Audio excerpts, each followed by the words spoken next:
ارشاد بھٹی صاحب، سب سے پہلے سر آپ کی طرف، مشرف صاحب دنیا سے چلے گئے، میں چاہ رہا ہوں اگر آپ چاہیں تو کچھ بات کریں ان کے اوپر۔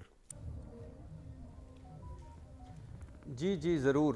سب سے پہلے تو ان کا انتقال ہوا، اللہ ان کی مغفرت فرمائے، بخشش فرمائے، ان کی فیملی کے لیے دلی تعزیت، دلی دعائیں، دلی ہمدردی۔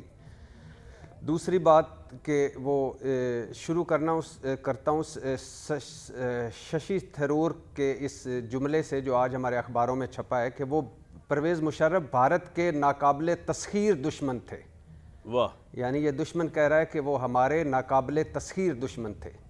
65 کی جنگ، 71 کی جنگ، کارگل، ساری عمر پاکستان کا مقدمہ لڑنے والے، اور آخر انجام تھا کہ ان پر آرٹیکل 6 لگایا جائے۔ آپ نے جو بتایا بالکل، وہ ان کا قصور یہ ہے کہ وہ فوجی آمر تھے، سویلین ڈکٹیٹر نہیں تھے۔ سویلین ڈکٹیٹر ہوتے تو آج پوری جمہوریت آنسو بہا رہی ہوتی۔ Akbar Bugti, doctor Shazia rape case, اور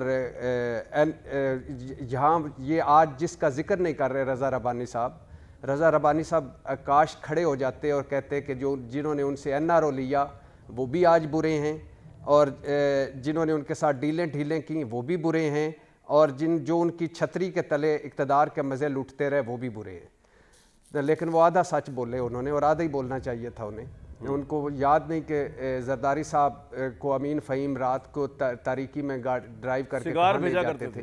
بے نظیر بھٹو مساک جمہوریت کر کے کہ سرونگ جنرل سے نہیں ملا، دبئی میں شاہی محل میں کن سے ملا کرتی تھیں، اور بے نظیر بھٹو صاحبہ نے تو ڈیل بھی فرما لی تھی کہ مشرف صاحب بتایا کرتے تھے کہ میں 5 سال صدر رہنا تھا اور انہوں نے 5 سال وزیر اعظم بننا تھا۔ اور پھر یوسف رضا گیلانی نے ان سے حلف لیا، مسلم لیگ نون اور پیپلز پارٹی والوں نے بھی ان سے حلف لیا۔ مشرف کے چند باتیں ہیں مشرف صاحب کی کہ یہ جب انہوں نے 2007 میں اقتدار چھوڑا تو 6000 ارب قرضہ تھا ہمارا، اور پھر اس کے بعد آج 50,000 ارب ہے۔ ڈالر 60 روپے کا تھا، 18 ارب ڈالر زر مبادلہ تھا، اور جب وہ آئے تو یاد رہے کہ 1.5 ارب ڈالر زر مبادلہ تھا، 18 ارب ڈالر پر چھوڑ گئے۔ بہترین بلدیاتی نظام دیا انہوں نے، ہسٹری کا، پاکستان کی تاریخ کا۔ لوگ MNA MPA کا الیکشن نہیں لڑتے تھے، ناظم کا لڑتے تھے۔ یہ اپنی پارٹی میں انتخابات سے بھاگ رہے ہیں، کوئی بھی پارٹی ان میں ایسی نہیں ہے کہ جو بلدیاتی انتخابات کرائے۔ الیکٹرانک میڈیا ان کا دیا ہوا ہے، جیسے آپ نے بتایا، سب سے زیادہ نجکاری ان کے دور میں ہوئی۔ ملکی اداروں کا یہ حال تھا کہ سٹیل مل 8 ارب کے پرافٹ میں تھی۔ تاریخ کی سب سے بڑی، جیسے آپ نے بتایا، غیر ملکی سرمایہ کاری 8 ارب ڈالر ڈائریکٹ جو ہوئی وہ ان کے دور میں ہوئی۔ دنیا کی جدید ترین میزائل ٹیکنالوجی کا آغاز ان کے دور میں ہوا، اور NEPRA, OGRA, NADRA, security exchange commission ادارے ان کے دور میں بنے۔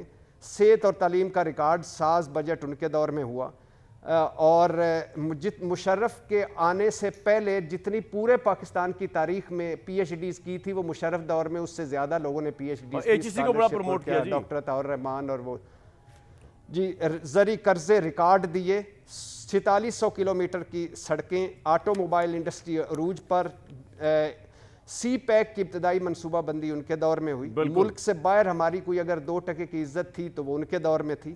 ملک کے اندر اگر بزنس اور ترقی اور خوشحالی تھی تو وہ ان کے دور میں تھی۔ ریئل اسٹیٹ بوم پہ گیا، اور سب سے بڑی بات جس کے آگے آج ہم لیٹے ہوئے گھٹنے ٹیکے ہوئے، IMF سے ان کے دور میں نجات ملی۔ تو یہ بڑی اچیومنٹس آپ نے بتائی ہیں۔ بالکل انسان جب چلا جائے تو ذرا اس کی اچھائی، کیونکہ بھٹی صاحب ہوتا یہ ہے کہ گالیاں دینے والے تو بہت ہوتے ہیں، لیکن کسی کی کنٹروورشل ترین بندے کی بھی اچھائی بیان کرنے والے بڑے کم لوگ ہیں۔ تو میں اس کے ساتھ ہی آپ چاہوں گا کہ اس کو ذرا آج کے موضوع کو بھی کھول دیا جائے۔ بالکل ابھی مشرف صاحب کی جو ہے میت آنی ہے کراچی کے اندر، اور ہم نے دیکھنا ہے ان کا اسٹیٹ فیونرل ہونا چاہیے میرے حساب سے۔